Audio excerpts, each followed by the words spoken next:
Leviticus chapter 30. Ang altar para sa sunugan ng insenso. Nagbigay pa ng instruction si Lord kay Moses.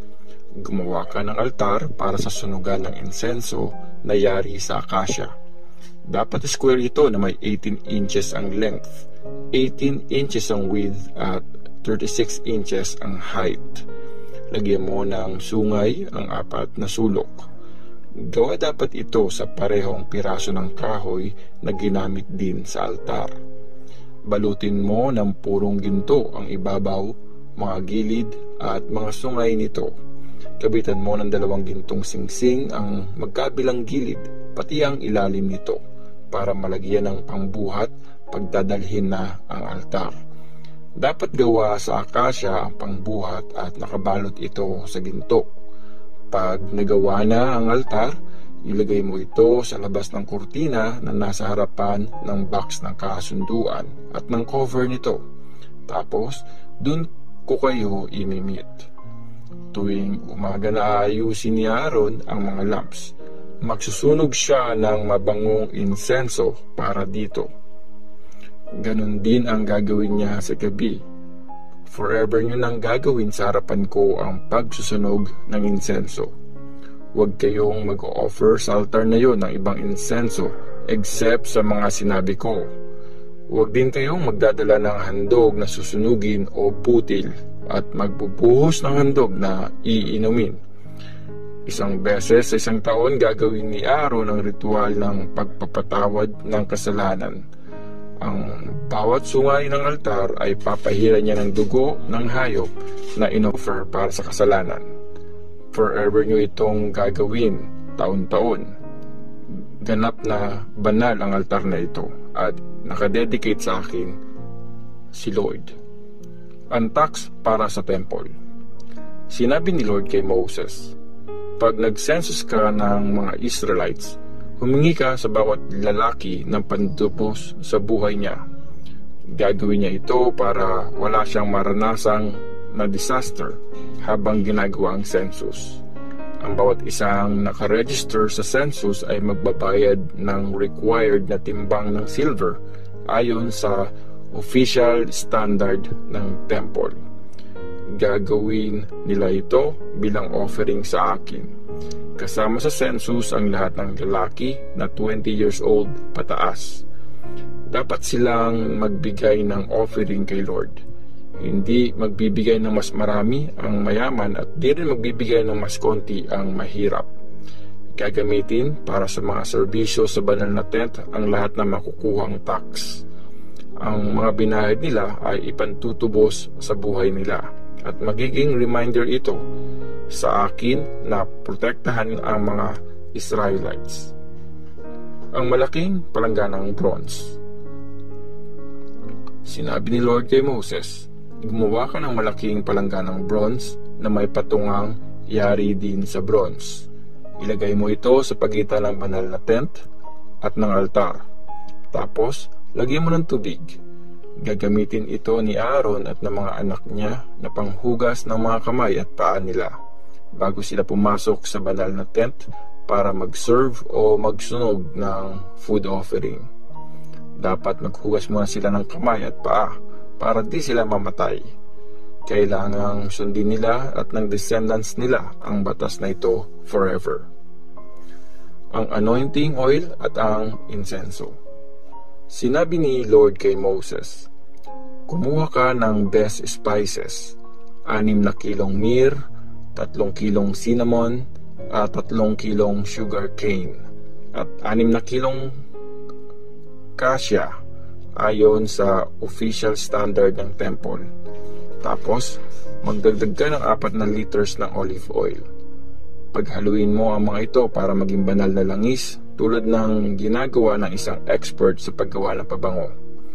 Gamitin mo ito para i-anoint ang banal na tent at ang box ng kasunduan, ang mesa at lahat ng gamit nito, ang lampstand at ang mga gamit nito, at ang altar para sa insenso, ang altar para sa handog na susunugin at ang lahat ng mga gamit nito, at ang palanggana kasama ang patungan nito. Ganito mo i-dedicate ang mga gamit na ito para maging banal. At magiging banal din ang lahat ng hahawak sa mga ito. Tapos, buhusan mo ng anointing oil sa ulo si Aaron at ang mga anak niya para ma-dedicate silang bilang mga priest na magsaserve sa akin. Sabihin mo sa mga Israelites na forever nyo nang gagamitin ang anointing oil na ito. Huwag nyo itong gagamitin sa ordinaryong tao at huwag gagayahin ang paggawa nito. Dahil banal ito, dapat nyo itong igalang bilang banal. Ititiwalag ang kahit sinong gagaya nito o gagamit nito na di naman priest. Ang insenso. Sinabi ni Lord kay Moses, kumuha ka ng pare-parehong dami ng stacte, onika, galbanum, at purong frankincense. I-mix mo ito gaya ng ginagawa ng expert sa paggawa ng pabango para maging insenso. Lagyan mo rin ito ng asin para maging puro at banal. Diktikin mo ng pino ang konting parte nito. Dalhin mo sa banal na tent at iwisik sa harap ng box ng kasunduan. Ituring mong ganap na banal ang insensong ito at huwag niyong gagayahin ang formulang ito kung gagawa kayo ng insenso para sa pansarili niyong gamit. Ituring niyo itong banal na nakadedicate sa akin. Ititiwalag ang kahit sinong gagawa nito para gamitin niyang pabango. Exodus chapter 31. Ang mga gagawa ng banal na tent. Sinabi ni Lord kay Moses, pinili ko si Bezalel na anak ni Uri at apo ni Hur na mula sa tribe ng Judah. Blines ko siya ng power ko at binigyan ng talino, skill at ability sa lahat ng gawaing artistic. Ginawa ko ito para makagawa siya ng magagandang design at maiukit ito sa gold, silver at bronze, at para maging expert siya sa pagtabas ng mga mamahaling bato, sa pag-ukit ng kahoy at sa kahit anong artistic na gawain. Pinili ko rin si Oholiab na anak ni Ahisamak mula sa tribe ni Dan para makatulong kay Bezalel. Binigyan ko rin ng ability ang lahat ng magagaling na worker para magawa ang lahat ng mga inutos ko. Sila ang gagawa ng banal na tent, ng box ng kasunduan at ng cover nito, at ng lahat ng mga gamit sa tent. Kasama sa gagawin nila ang mesa at ang mga kagamitan nito, ang lampstand na gawa sa purong ginto at ang mga kagamitan nito, pati ang altar para sa sunugan ng insenso. Gagawin din nila ang altar para sa handog na susunugin, pati ang mga kagamitan nito, ang palanggana at ang patungan nito. Sila rin ang gagawa ng magandang damit na pang-priest ni Aaron at ng mga anak niya para magamit nila sa pagsaserve bilang mga priests. Sila rin ang maghahalo ng anointing oil at ng mabangong insenso para sa holy place. Dapat nilang sundin ang lahat ng inutos ko sa iyo. Batas para sa araw ng Sabat. Sinabi ni Lord kay Moses, sabihin mo sa mga Israelites na sundin nila ang utos ko tungkol sa araw ng Sabat, ang araw ng pahinga ko. Ito ang sign sa pagitan natin na akong si Lord ang pumili sa inyo at sa mga descendants nyo para maging bayan ko. Dapat niyong sundin ang utos ko tungkol sa Sabat dahil banal ang araw na ito. Ititiwalag at papatayin ang kahit sinong magtatrabaho sa araw na ito. 6 na araw kayong magtatrabaho, pero dapat niyong i-dedicate sa akin ang 7 araw. Papatayin ang magtatrabaho sa 7 araw. Forever dapat sundin ng mga Israelites ang araw ng Sabat bilang sign ng kasunduan natin. Forever ng sign sa pagitan ko at ng mga Israelites ang araw ng Sabat dahil akong si Lord ang nag-create ng langit at lupa sa loob ng 6 na araw. At nagpahinga ako sa 7 araw. After makipag-usap ni Lord kay Moses sa Mount Sinai, binigay ni Lord ang 2 stone tablets ng kautusan na siya mismo ang sumulat.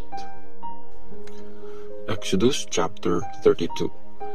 ang batang baka na gawa sa ginto. Nung nagtagal si Moses sa bundok, lumapit ang mga Israelites kay Aaron.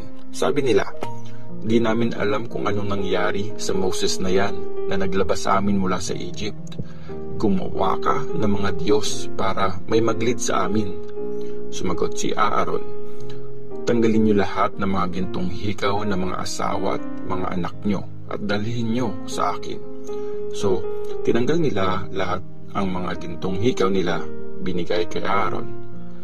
Kinuha niya at tinunaw ang mga gintong hikaw, binuhos sa panghulma at ginawang image ng batang baka.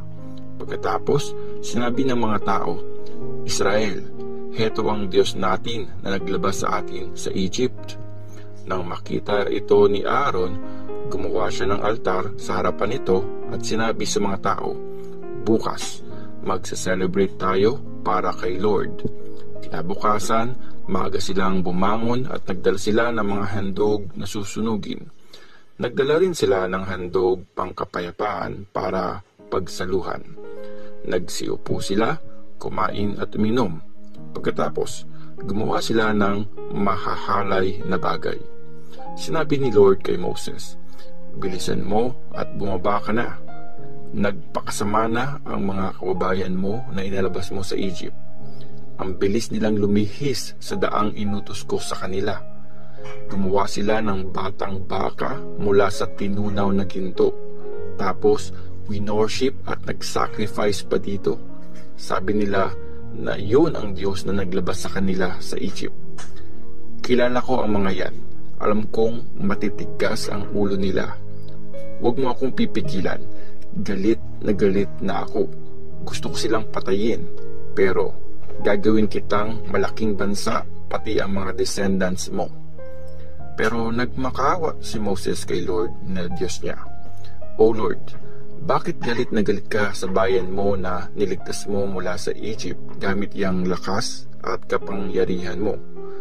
Pag ginawa mo po yan, sasabihin ng mga Egyptians na inilibas mo lang ang mga Israelites sa Egypt para patayin silang lahat sa kabundukan. Please, Lord, huwag ka pong magalit at huwag mo na pong ituloy ang pagpaparusa sa kanila. Alalahanin mo ang servants mo na sina Abraham, Isaac at Jacob. Nagpromise ka sa kanila na paparamihin mo ang mga descendants nila na kasing dami ng mga stars sa langit at in forever na rin sa kanila ang lahat ng lupang pinangako mo." Kaya nagbago ang isip ni Lord at di na niya tinuloy ang planong parusahan ang bayan niya. Tapos, bumaba si Moses sa bundok, dala ang 2 stone tablets kung saan nakasulat ang mga utos sa harap at likod. Ang Diyos mismo ang gumawa ng mga bato at nag-ukit ng mga nakasulat dito. Nang pababa na sila, narinig ni Joshua ang sigawan ng mga tao. Sinabi niya kay Moses, "May naririnig akong ingay ng gera sa camp." Pero sabi ni Moses, hindi yun ingay ng tagumpay o pagkatalo. Tunog yun ng mga nagkakantahan. Nang malapit na sila sa camp, nakita ni Moses ang gintong batang baka at ang pag-celebrate ng mga tao, kaya sobra siyang nagalit. Hinagis niya sa paanan ng bundok ang 2 stone tablets at nagkapira-piraso ang mga ito. Kinuha niya at sinunog ang batang baka na ginawa ng mga Israelites. Tapos, dinurog niya ito ng pino, hinalo sa tubig at pinainom sa mga tao. Sinabi niya kay Aaron, "Ano ang ginawa sa iyo ng mga taong ito para pumayag kang gumawa sila ng napakalaking kasalanan?" Sumagot si Aaron, "Huwag ka na magalit sa akin, kapatid ko. Alam mo namang di sila mapipigil sa paggawa ng masama. Sabi kasi nila, igawa ko sila ng mga Diyos na maglilid sa kanila kasi di nila alam kung ano nang nangyari sa iyo. Kaya tinanong ko sila kung sino ang may mga gold. Binigay naman nila ang mga gold sa akin at hinagis ko yon sa apoy. Tapos, bigla na lang lumabas ang batang baka na gawa sa ginto. Nakita ni Moses na nagkakagulo na ang mga tao dahil pinabayaan sila ni Aaron at naging kahiya-hiya na sila sa paningin ng mga kalaban nila. Kaya tumayo si Moses sa entrance ng camp at sumigaw, "Lumapit sa akin ang lahat ng kakampi ni Lord." At lumapit ang lahat ng mga Levites. At sinabi ni Moses sa kanila, "Sabi ni Lord na Diyos ng Israel, kunin niyo ang mga espada niyo at ikutin ang buong camp at patayin niyo ang mga kapatid, kaibigan o kapitbahay niyo." Sumunod ang mga Levites at 3,000 na lalaki ang napatay nila noong araw na yon. Tapos sinabi ni Moses sa mga Levites, "Ngayon, nilaan niyo na ang mga sarili niyo sa pagsaserve kay Lord kapalit ng buhay ng mga anak at kapatid niyong lalaki. Dahil dito, ibibless kayo ngayon ni Lord." Kinabukasan, sinabi ni Moses sa mga tao, "Napakalaki ng ginawa niyong kasalanan. Aakyat uli ako ng bundok para ipag-pray kayo kay Lord. Baka sakaling patawarin niya ang mga kasalanan niyo." Kaya bumalik si Moses kay Lord at sinabi sa kanya, "Napakalaking kasalanan po ang ginawa ng mga taong ito. Gumawa sila ng Diyos na gold at winorship yun. Please Lord, patawarin mo po ang kasalanan nila. Kung hindi, alisin mo na po ang pangalan ko sa librong sinulat mo." Sumagot si Lord, "Buburahin ko lang sa libro yung mga nagkasala sa akin. Kaya ilid mo na ang mga kababayan mo papunta sa lugar na sinabi ko sa iyo. Tandaan mo, i-guide kayo ng angel ko. Pero darating ang araw na paparusahan ko sila sa mga kasalanan nila." At nagpadala ng sakit si Lord sa mga tao kasi sila ang dahilan kung bakit gumawa si Aaron ng batang baka na yari sa ginto.